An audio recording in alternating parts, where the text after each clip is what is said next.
பகுதியில் சாலையில் சுற்றித் திரிந்த மூதாட்டிக்கு ஆதரவு கரம் நீட்டிய கவுன்சிலர். மூதாட்டியை மீட்டு முதியோர் காப்பகத்தில் ஒப்படைப்பு. பொதுமக்கள் பாராட்டு. சென்னை செங்குன்றம் காமராஜர் நகர் பகுதியில் கொட்டும் மலையில் சாலையோரம் வயதான மூதாட்டி ஒருவர் குளிரில் நடுங்கியபடி அமர்ந்திருந்தார். இதை கண்ட அப்பகுதி மக்கள் கவுன்சிலர் கார்த்திக் கோட்டீஸ்வரன் தகவல் தெரிவித்தனர். உடனே அங்கு சென்று மூதாட்டியை மீட்டு செங்குன்றம் காவல்துறைக்கு தகவல் தெரிவிக்கப்பட்டதன் பேரில் மூதாட்டியிடம் போலீசார் விசாரணை மேற்கொண்டனர்.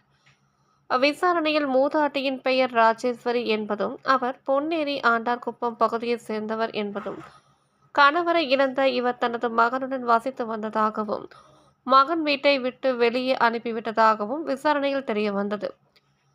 காவாங்கரையில் உள்ள ஜீவஜோதி முதியோர் இல்லத்தில் மூதாட்டியை காவல்துறையினர் கொண்டு சேர்த்தனர்.